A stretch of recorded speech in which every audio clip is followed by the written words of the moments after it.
buenas, bienvenidos a un nuevo programa de personajes de la Venezuela virtual, esta vez con Jonathan Bolívar, uno de los músicos que he conocido aquí en Viena y hemos trabajado juntos en algunas oportunidades, una persona que yo en cierta forma, he seguido, he visto su desarrollo y me encanta el desarrollo que he visto, me encanta cómo las personas en la vida florecen, cómo las personas en la vida cultivan lo que aman y los frutos que eso da.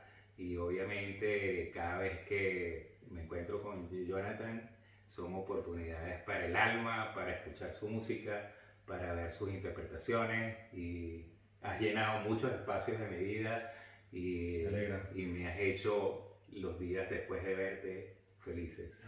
Bienvenido al programa y bueno, empezamos con una pieza tuya y luego hablamos. Claro, claro que sí.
Perfecto, bellísimo. Bueno, como siempre, tienes esa facultad de no solamente tocar, sino de expresar con tu forma, movimiento, lo que estás sintiendo en la música, y eso creo que es una de las cosas que te caracteriza.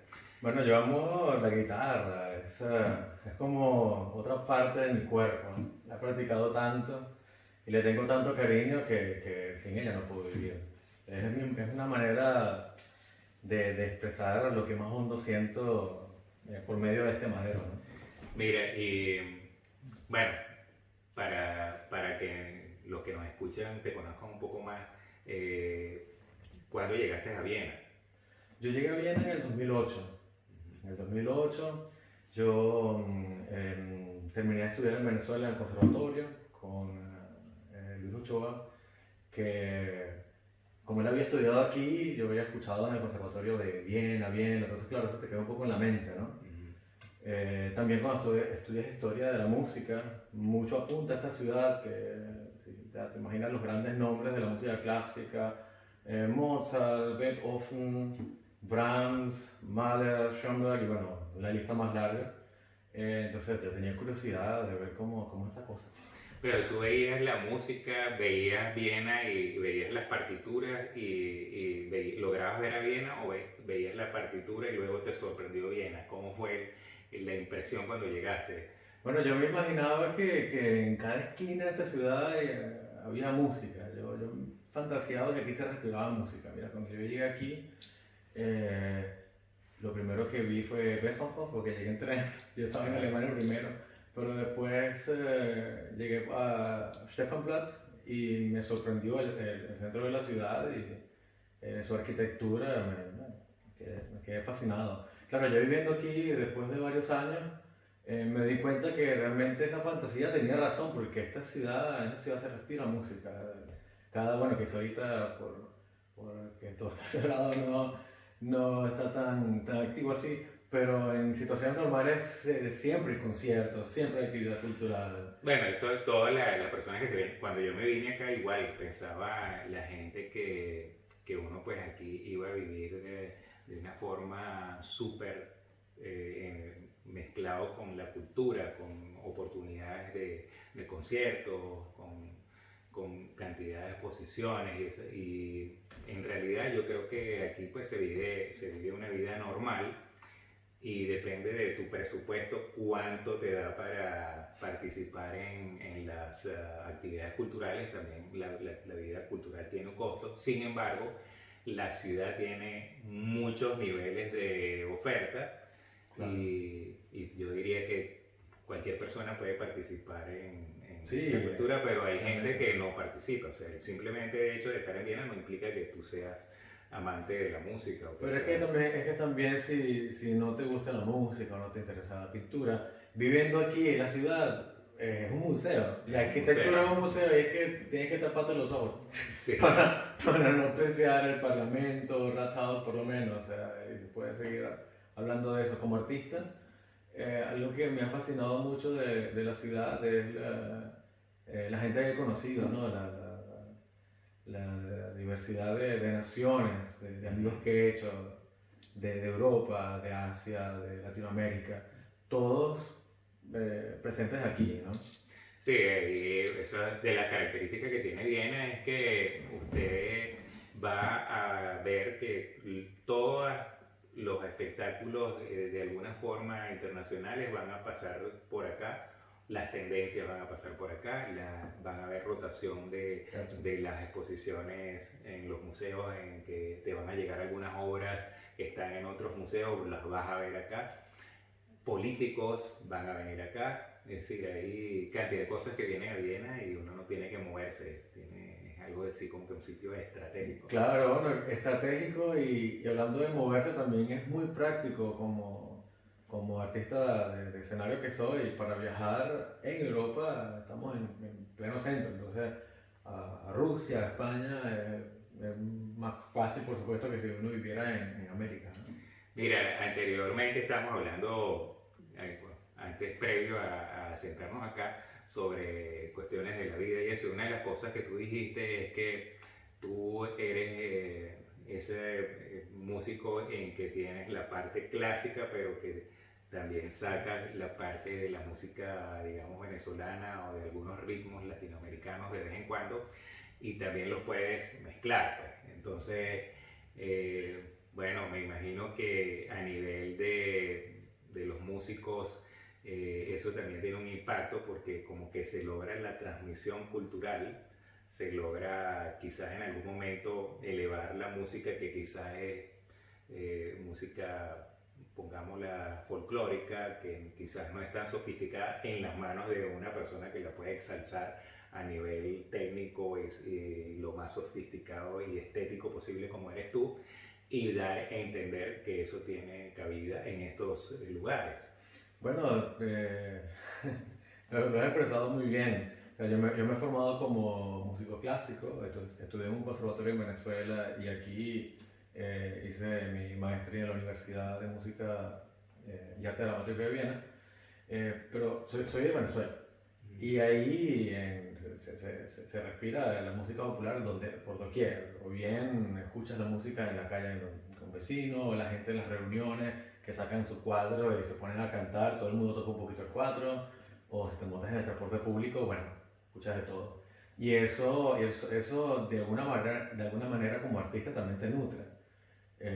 Cuando yo llego a Viena, claro, yo quiero convertirme exclusivamente en músico clásico y claro, mantengo ese fuego latinoamericano, esa música está ahí.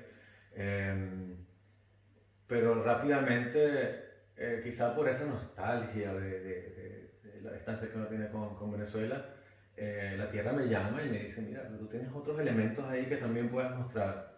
Y empiezo a interesarme mucho por la música folclórica latinoamericana y a mezclarla también. Y bueno, y en mis conciertos solistas, por ejemplo, es lo que busco hacer. Yo puedo tocar una obra de Castelnuovo Tedesco, una obra de Bach y después me lanzo un pajarillo y la gente le encanta. Y claro, yo lo hago con técnica clásica, pero con todo ese fuego llanero, pues, aunque no sea de llano, pero entiendo, ¿no? lo que son las reuniones de baile de joropo y yo lo que creo que un artista debe dentro de sí sintetizar su propio ser, encontrar lo que quiere decir y mostrarlo con todos los recursos posibles. En mi caso, claro, yo he estudiado música clásica, también he estudiado música popular, además de autodidacta, y siento que ese es mi camino, ¿no? Lo voy mezclando. Y bueno, tengo la suerte que la gente le gusta. Pero me imagino también que cuando te quedas corto,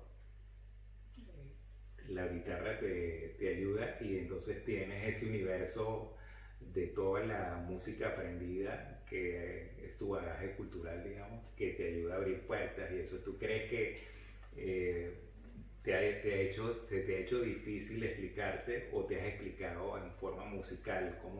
¿Cómo ha sido ese proceso de plantearte aquí, darte a entender como que eres también parte de los posibles músicos de los distintos ensambles? Entiendo. No, eso, yo creo que la música habla por sí sola. Cuando la gente está en un concierto, en un concierto donde esté participando, la gente entiende lo que se está haciendo, porque ya se ha dicho otras veces, la música llega donde la palabra no puede. Y la gente, o bien de manera intelectual o bien de manera intuitiva, entiende el mensaje. Y eso es una de las mayores ilusiones que tiene un artista, que el mensaje llegue, ¿no? ¿Tú Sí, crees sí. que la guitarra venezolana es excepcional? Las influencias de los maestros venezolanos han creado una escuela de guitarra en Venezuela que se podría decir es algo que es la escuela de guitarra venezolana, o estamos catalogados quizás en un marco más amplio como la escuela latinoamericana. Mira, de la guitarra venezolana, una de las figuras más importantes, hablando de compositores, es Antonio Lauro. Antonio Lauro es muy famoso por sus valses para guitarra, Vals Natalia, bueno, que mucha gente conoce. Y esto se dio a conocer por el gran Alirio Díaz, ¿no? Que fue una superestrella de la guitarra. A partir de los años 60 tuvo una carrera maravillosa, varias décadas. Y él, claro, dentro del repertorio clásico, pues competía con otras figuras grandes de la guitarra de aquel tiempo, introducía en su repertorio música de Antonio Lauro. Y Lauro no solamente componía valses, también tiene un sexto de derecho maravilloso, una cosa súper sabrosa, y obras politonales también. Y esta música actualmente forma parte del repertorio de un guitarrista clásico de cualquier parte del mundo. Lo puedes poner en YouTube, pones Antonio Lauro y tú ves una persona o bien europea o asiática tocando un 6 por derecho venezolano. Entonces, O sea, eso sí ha sido muy importante. tiene una escuela que uno podría decir la escuela venezolana en el mundo de la guitarra. Se podría... Bueno, sí, podría decirse. Sí. O sea, en lo que me respecta, yo cuando empecé a tocar guitarra, yo escuchaba los discos de Lirio Díaz, a mí me emocionó un mundo. Y esa inspiración, bueno, aún se mantiene. Y eso me ha inspirado a hacer muchas cosas, a mis estudios en Venezuela, a hacer mi carrera, a hacer mis conciertos. Y la creatividad, por lo menos de Arturo Lauro también, que es un buen guitarrista, también me inspiraba, ¿no? A hacer mi propia música, porque también arreglo y compongo, ¿no? He escuchado, bueno, he hecho algunas de estas obras con respecto también a la Venezuela actual, que me han parecido maravillosas la forma como las he hecho y además la forma como las he logrado grabar para las personas que las pueden ver en YouTube y en eso. Mira, yo diría que tú no solamente viniste a tocar guitarra bien, sino yo creo que aprendiste que podías pescar y que tenías así como un mar más grande donde pescar y entraste en esas formas de pescar que tú dijiste. Hay algunos peces por ahí de algunos países que están rodeando a Venezuela que son interesantes de pescar. Muy interesante. Y yo creo que en este momento podemos invitar a Tatiana González, que es mezzosoprano, que es su esposa y que es una de las personas que lleva a Venezuela en la Venezuela virtual. Tatiana, ¿cómo estás? Hola, muy bien, gracias. Mira, bueno, tú, ¿cuándo llegaste a Viena? Hace 7 años ya. Hace 7 años. ¿Y cuándo se conocieron? ¿Cuándo se pescaron el uno al otro? Bueno, él fue muy rápido, el primer día que yo llegué. Ah, Sí, sí. Mentira, no, nos conocimos solamente ese primer día, pero bueno. No hay que perder tiempo, ¿no? claro, cuando ese es. Sí, ahí lo conocí. Y bueno, por supuesto, tú habías, antes de conocer a Jonathan, ¿tenías algún repertorio que incluyera algo venezolano o fue a partir de Jonathan?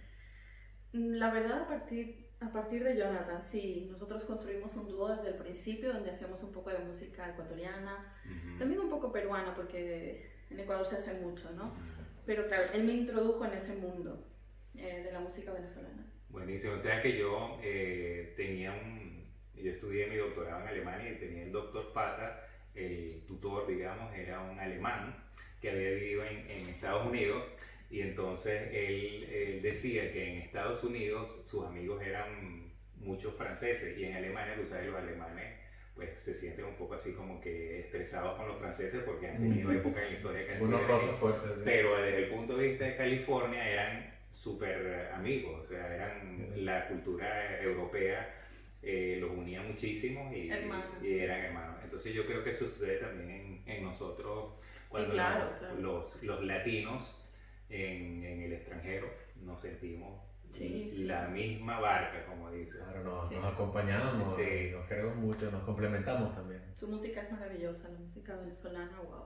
No, y nos maravillamos de la cantidad de cosas que tenemos en común de los latinoamericanos y a veces uno dice qué lástima que las conexiones ferroviarias, las conexiones vía carretera no sean tan fáciles que uno no experimente más Latinoamérica. Sí. Estando uno en Latinoamérica como que no se orienta hacia Latinoamérica, sino a veces se orienta, es más fácil volar hacia el norte o Europa. Que claro, hacia el sur. Tú lo dices muy bien, es que por lo menos con Tatiana yo he aprendido mucho de la música de Ecuador, que Tatiana es de Ecuador, y ellos tienen el pasillo, que es una música hermosísima, llena de mucha poesía, con unas melodías bellísimas, y hemos hablado al respecto, que es una lástima que eso no llegue con más fuerza a Venezuela, pero yo nunca lo había conocido, que no se comercialice, porque es algo que tiene mucha elegancia y es hermosísimo. Bueno, pero bueno, estando aquí en Viena no tiene la posibilidad de compartir con muchos latinoamericanos y yo la suerte, bueno, de tocar pasillo ecuatoriano junto a Tatiana. Bueno, y tienen, por supuesto, la suerte de que pueden analizar al mundo viene entre los dos, porque también es buenísimo tener una máquina de pensamiento, una máquina de diseño en la casa, en que tú puedas quizás retraerte un poco y entre los dos absorber el que te están bombardeando con otros niveles de información, con niveles de cultura, y tener a una persona como Tatiana que te permita eso porque están en el mismo área. Yo creo que eso es muy especial. Ese es un buen dúo. Mira, yo sí creo que la Venezuela actual vive en muchas personas, incluso no solamente en personas del Ecuador, sino en muchas personas, porque es un tema que abarca hoy en día mucho más a lo que abarcaba hace 30 años. Venezuela es más conocida y es una Venezuela que pues muchas personas palpitan por Venezuela. Y bueno, yo diría que eso, hay cuestiones por supuesto que empiezan desde el punto de vista de las cuestiones negativas y otro de cuestiones positivas, pero al final yo diría que vamos a tener una Venezuela virtual más potente, más nutrida, porque hay muchísimos más habitantes adquiridos que se han unido a nosotros y que indudablemente no se van a ir. O sea que ustedes como músicos, ¿qué le recomendarían a la gente que esté interesada en venir a Viena a establecerse así como ustedes lo han hecho? Bueno, si es gente joven, por ejemplo, fundamental es estar preparado. Si tú tienes un sueño y tienes un gusto por hacer una actividad cualquiera, que aprendas mucho y te formes lo más posible. Quien esté bien preparado, lo más seguro es que le va a ir bien.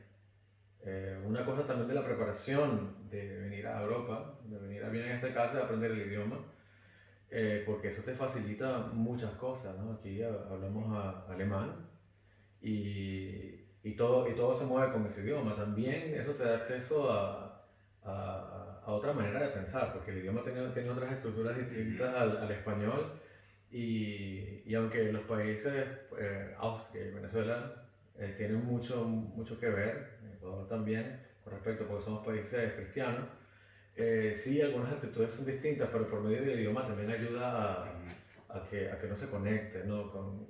Y se integre también. Sí. Y si estás bien preparado con lo que tú vienes a hacer desde tu país de origen, bueno, muy probablemente te va a ir bien. Y a ti, porque dijiste que se conocieron el primer día.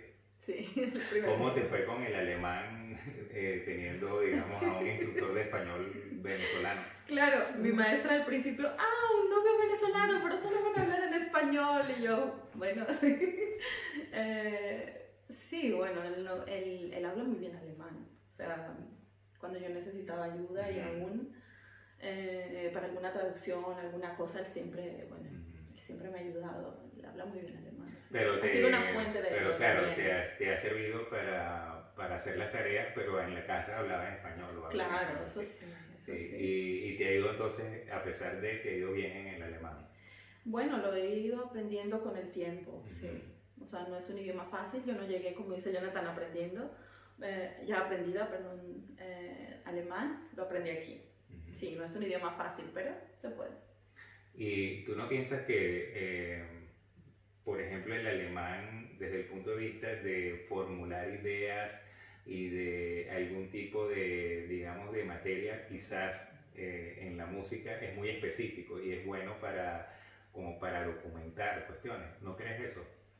A mí me ha servido para, como dijo Jonathan también, concuerdo, la gente aquí es más disciplinada, un poco más orientada a ese pensamiento de lo que se dice se es, ¿no?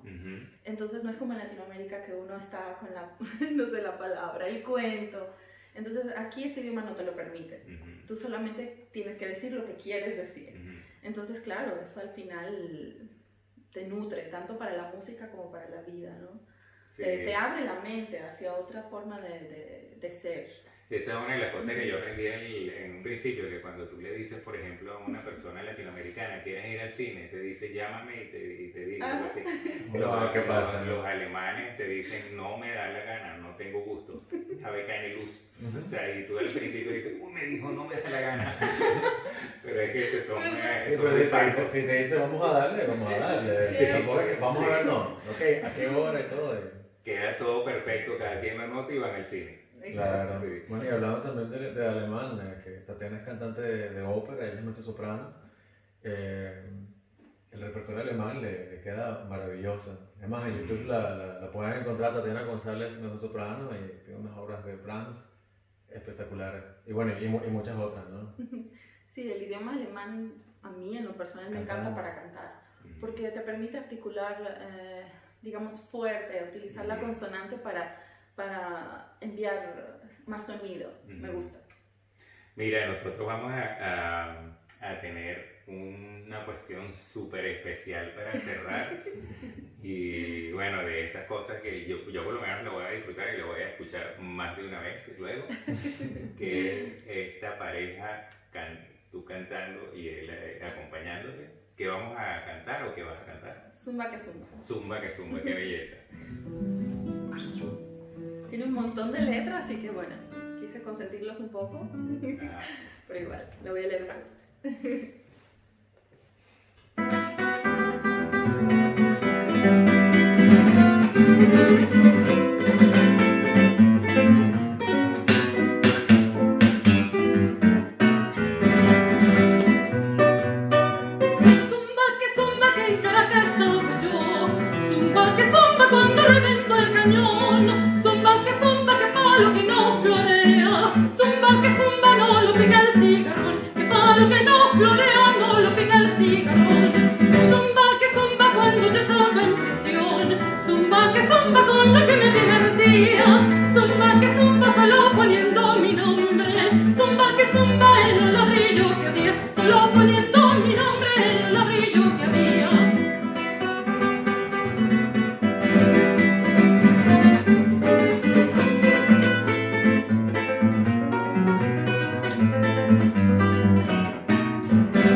tenerlos a ustedes. Tenemos que hacer otros programas en un futuro. Hay que hablar quizás de algunas cuestiones de Ecuador con más tiempo. Y bueno, Dios te bendiga. Ha sido un placer. Es un placer siempre escucharte y verte. Y bueno, espero que la vida nos permita que sean muchas veces más. Claro que sí. Muchas gracias. Gracias a ti. Gracias, Marcelo.